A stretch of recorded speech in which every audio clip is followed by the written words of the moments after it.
Hey VC, what's up? It's me, yours truly. I am back to post a quick video here. Actually, it's not going to be that quick, but I'm going to post a video here to answer question number 9 in Robert Z's lottery competition. 10 total questions this year, so this is question number 9. I'll do question number 10 tomorrow, and then I will have answered all of them. So make sure you jump on board his lottery contest if you haven't done that yet. But question number 9 was kind of a nice, right to the point question, even though there's a lot to kind of get out with it for me. But it's who's your favorite band or artist? And then just kind of do a complete kind of physical and emotional show and tell of why they are your favorite artist. And I shot this like just a few minutes ago and kind of going back and redoing it now, and so it's going to be long. So what I'm going to do is, if you don't want to hear why they're my favorite band and just see the stuff that I have by them, then just go to this point in the video and you'll be there. But if you want to hear the why, stick around and I'll share it right now. So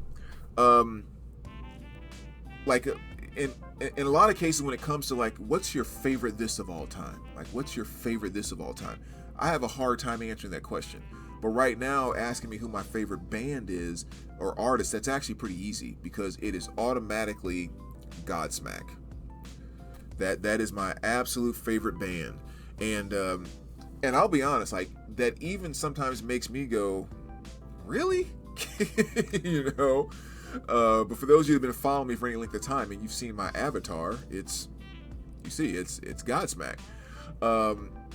But here's the thing of why and how Godsmack became my favorite band, both kind of from a musical standpoint and kind of an emotional connection standpoint. I think musically, obviously you guys know I like a lot of different stuff, but when it comes to more of my metal and stuff like that, like, you know, I love my thrash. Like, I love my Slayer, I love my Megadeth, Exodus, Testament, blah, blah, blah, blah, blah. But 99 times out of 100, if I'm picking my favorite moments with those bands, with the thrash and metal bands I love so much, my favorite moments with them are almost always the breakdowns that they do in some of their songs, right? And what I mean by breakdowns, I mean that time frame where they go from the fast shredding, you know, thrash things they're doing to that 20 or 30 seconds or whatever where the drums will slow way down and go into a doom, tsh, doom, tsh, and then all of a sudden every single one of the guitars will get on the same palm muted rhythms, right? I mean, sometimes playing with it, they don't have to play notes because they're all just doing a rhythmic G-string chug, and those are always like my absolute favorite moments of those bands. So when I think about stuff like what are some good examples?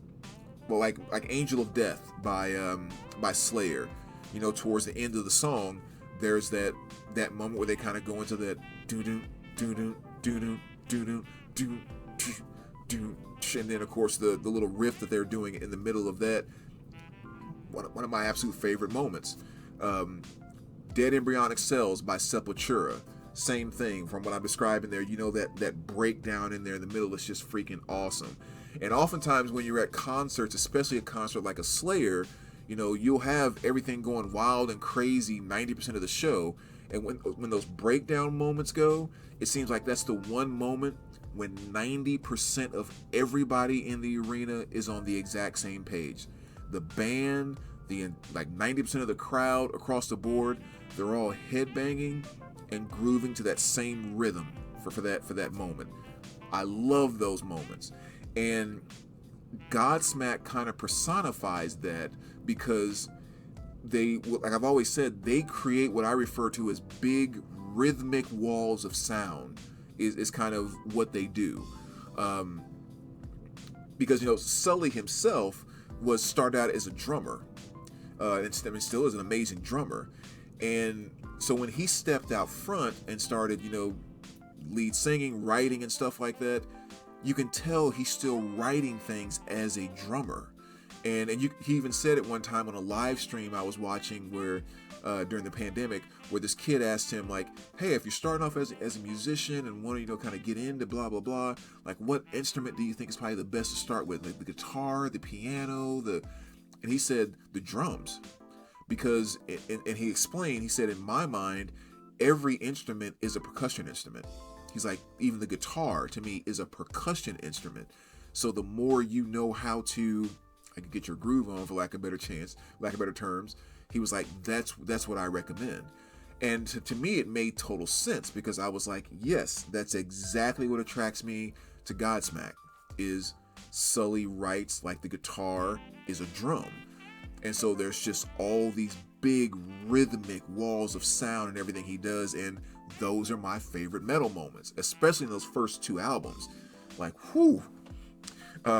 So I think that initially is what really kind of pulled me into, even checking out Godsmack, and just kind of definitely to this day what makes me love them so much. I mean, their last couple records have maybe gone away from that a little bit, but bands evolve and go to, have to keep fresh, so to speak. But that in a nutshell is what I love about Godsmack. Now, in terms of like how I really, really first connected with them, back in maybe it was 05-ish, 06-ish, somewhere around there. I kind of went through one of those really, really low points in life, right? Where I just had like a really kind of hard and mean breakup with someone, and, having some issues at work. And like I decided to take off work for a little while, and just kind of, a lot of just life kind of crushing you down to that absolute low point. And so I wasn't doing a lot at that time, right? And except kind of dealing with the depression and all of that. And so I'm not even listening to a lot of music at that time, and I'm not a music collector or anything at that time either. But I remember somehow I came across that Godsmack 4 CD, and I remember listening to it a couple times, and I heard the song Shine Down on it. And I kind of remembered Godsmack. I was like, yeah, I know I have their first album. I remember really liking the song Whatever, but I don't even remember any of the rest of the album or whatever else. But somehow I came across this 4. And the song Shine Down, which I just kept listening to it over and over. And I could just tell, like, it's trying to flick a spark. Like, it's like taking a big lighter, and I can feel the sparks coming from, like, trying to get something fired up here. And just the more I kept listening to it, that spark became a flame, and it just became like there was like something energizing that was growing in me through that song. And I remember every time I would hear that part, kind of the bridge going into the chorus with the like, I still believe in immortal love. I know there's someone up above. Show me a path to guide my way, and give me a reason to pray. And then it goes into Shine Down. And then he screams Shine Down after that. And like even now, it's like saying it, giving me goosebumps. There was just something about that was just that was reconnecting me with what I kind of lost track of what was important in life. Between those lyrics really kind of reconnecting me with like my faith and my spirituality from a Christianity standpoint. And then also like, the energy of like Godsmack, like the music and all of that. It was just kind of like my life force was kind of being fed back into me through that. I just remember experiencing that, and the more I listened to it, it was just like, man, this stuff is making me feel good. And like I said, it's reconnecting me with those things I just mentioned. And now I want to go back and check out the earlier albums, and now all of a sudden, I'm really hearing that groove stuff that I didn't pay much attention to in the first album. And I'm just like really, really starting to get my wind back. And so then, I said during that time, I also had made a move where I went from like a bigger house that I was in. It's like a 2-3 bedroom. I went to a 2-3 bedroom duplex, which I still had a good chunk of space, but it wasn't as big as the other place I was in. But during that time, I decided like I looked up on the computer or whatever and saw that Godsmack was going to be in concert like 4.5 hours from where I lived. And I was like, I got to go see these guys. Like I need to go do this. So I hopped in my car and just took off. Drove the 4.5 hours, saw the concert. I'm like 7th row, almost center, and it was Shine Down, then Rob Zombie, and then Godsmack. And I just remember leaving that place just truly feeling alive just I've just reconnected with people. I just got the energy of a major show. And keep in mind, I was not going to shows at this point in time, or even really anything before this. So this is really kind of the start of my concert going as well. And you guys remember what an exciting time that could be. And like, yeah, I just come away from this thing of just like, I'm freaking alive again. Like I'm feeling it. I'm feeling what's important. And so I go home, and over the next week or so, I'm kind of unpacking, getting things together and all of that. And I remember I hung up all these posters in the room that was going to be my music room, this bedroom. And I had all these extra posters because I had so much more space at my other place. And I was thinking like, what am I going to do with these? And again, based off of that what was given back to me, if you will, through this Godsmack experience, I remember kind of thinking like, okay, it's being made clear to me, like music is a significant part of what's going to be my life force and my energy and my, it's kind of who I am. So why do I have in my mind that I have to keep, this part of me isolated to one room? And it made me think, I'm gonna go get this David Bowie poster, that Aladdin Sane poster you've probably seen in some of my videos, my room tour videos. I was like, I'm gonna get this and hang it right in the living room.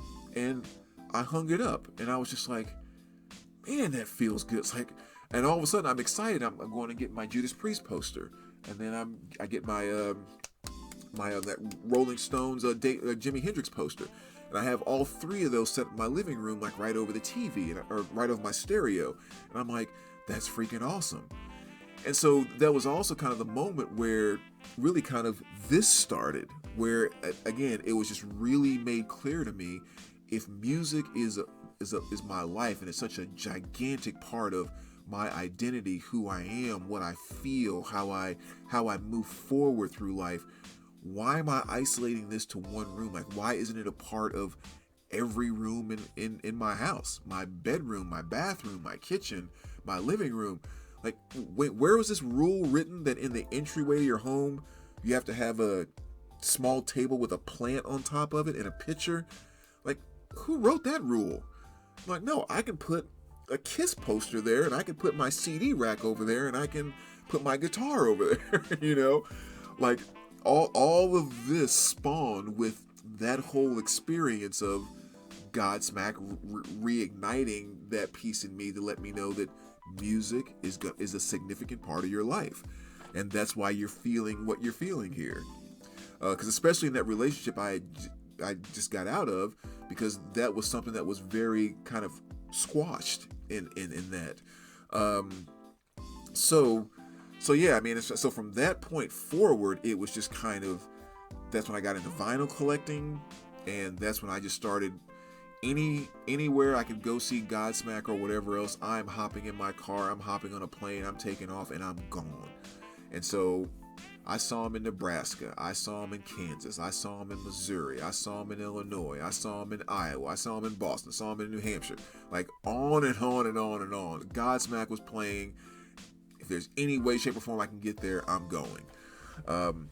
And still kind of to this day, right before the pandemic, the few months before it really kind of hit, they played about 4 hours away, and then they played here in town the very next night.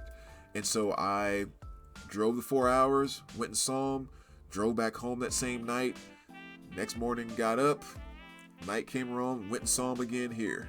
It's just like, as many times as I can see him, I'm there. So that's kind of where the emotional side of Godsmack and I really kind of connected.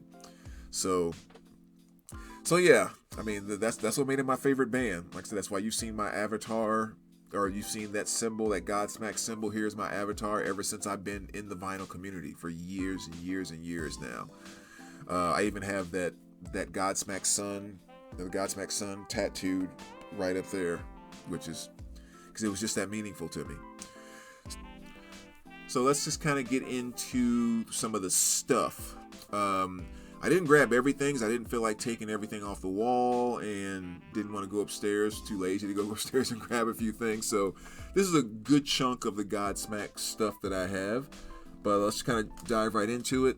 One of my prized possessions in my Godsmack collection, which is this right here, and that's Godsmack Smack This.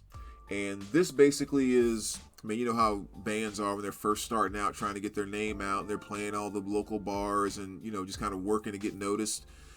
This was the CD that they were basically selling out of the back of the trunk, trying to get someone to notice them. And then what happened is they did end up getting noticed, and they got signed, and then that's when they made their first record. And so basically, all the songs on here are what became the first record. You know, they just kind of went to the studio and, I guess, freshened them up a little bit, but basically the exact same songs. So that's kind of a really cool collectible piece, and these are actually going for a pretty penny right now. I mean, they do not come cheap, so I was definitely happy that I had my hands on one.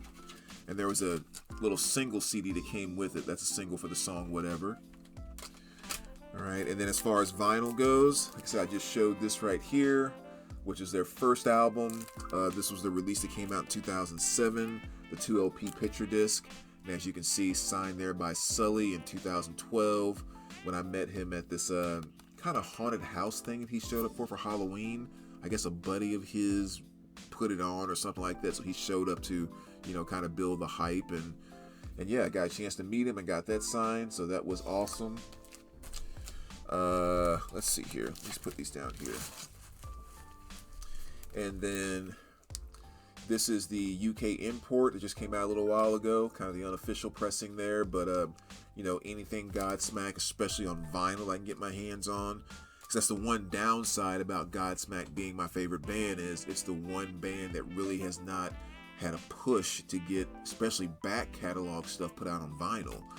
You know, stuff like Faceless and Awake and Four and all these, the other side. It's like, oh my gosh, press these things already.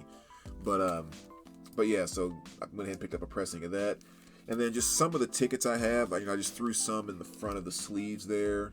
So this one, for example, is this is Godsmack and Rob Zombie, September 19th, 2006. And this was that concert I was just telling you guys about when I saw him for the first time. So that ticket is pretty cool there. Then you got 1,000 horsepower. And the ticket in front of there is the Mark, the Quad Cities. This was November 5th, 2006. I've actually seen them at that venue, the Quad Cities, like 3 or 4 times.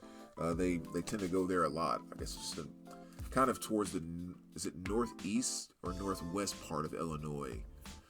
But anyway, so yeah, another one there. And then just some different pressings of When Legends Rise. This is the kind of gray marble pressing.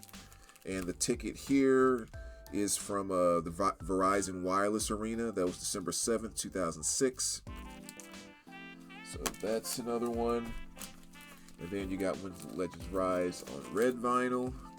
And the ticket here is the Orpheum Theater. That was when I saw him in Iowa, over in Sioux City, Iowa. I went and saw him there in, what year was that? 2007, June 2007. So another one there. And then this is the Clear Smoke version.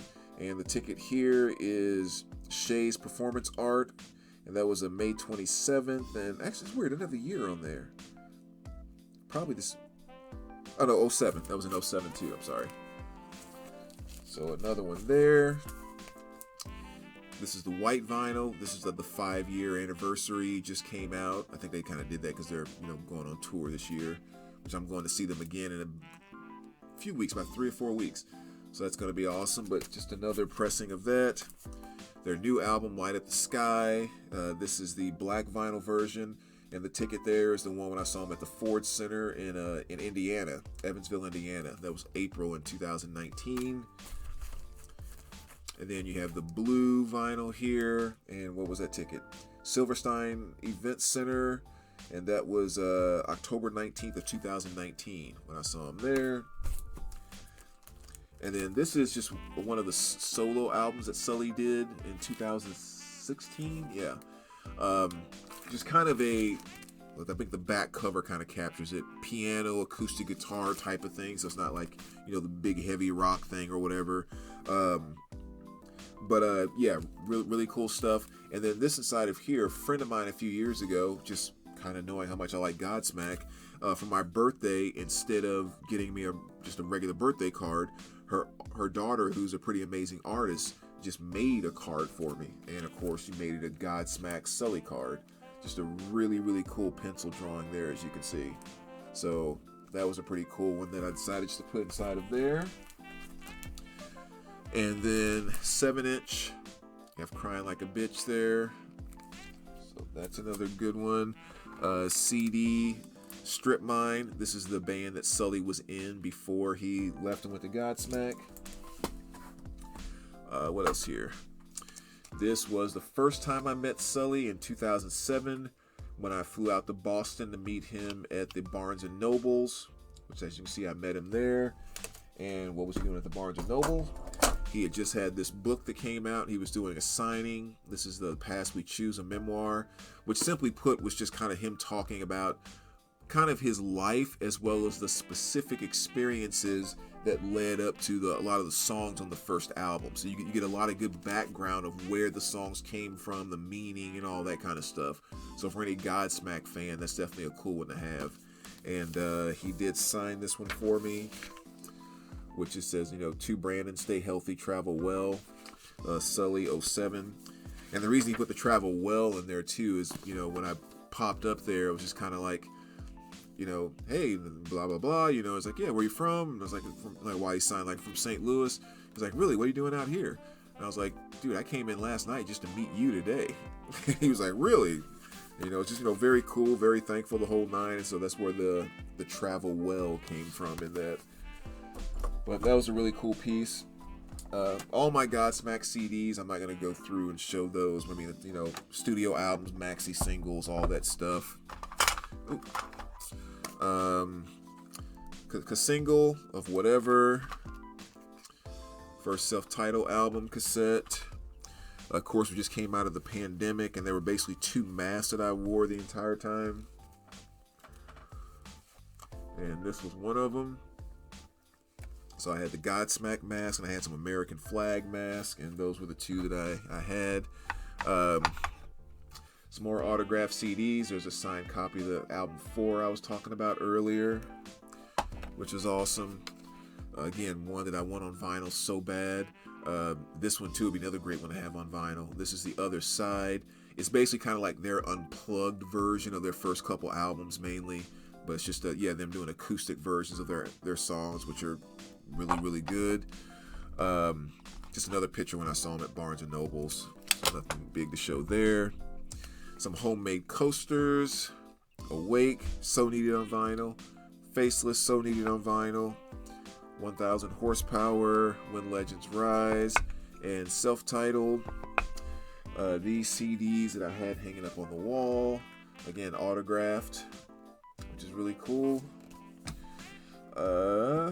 And then I just pulled out a few of my concert shirts because I didn't want to have to grab all of them, but this was definitely my favorite concert with them. When they were on the 4 tour, that was just, like, not only were they sharp, I mean, they're 4 albums in, so they're veterans, but they're still kind of in that hungry, fresh mode, so to speak, and 90% of my favorite songs are off the first 4 albums. So with that being the amount of content material they had to go to, like every concert was almost the exact playlist I would want from Godsmack. So yeah, the 4 tour was absolutely great. This right here is the first Godsmack t-shirt I ever had, and this was before I'd ever seen them in concert. And you didn't really just kind of walk into a Hot Topic or anything and find a Godsmack t-shirt, and I was digging them so much that I wanted one. So I just went to one of those places in the mall, like, little kiosk things that just make shirts, and I told them, make me a Godsmack shirt, and they made one, and that was my first ever Godsmack shirt. And now there's like tons of them in my closet. But again, I'm just showing you a few here. This is when I saw them in 2006. And I think it was also on the 4 tour, and I saw him on the Oracle tour in 2011. So, like I said, be seeing him again in a few weeks. So I think that's everything, at least the stuff that I pulled out. Like I said, there's a bunch of flags, like silk flag that I have on the wall, and some DVDs and stuff like that, and a few other things, some advertisements out of magazines when like records were being released, and kind of coming next month kind of stuff. But yeah, so there you go, VC. As always, let me know what you think. Appreciate you guys watching, and we will talk to you soon. All right, take care, guys.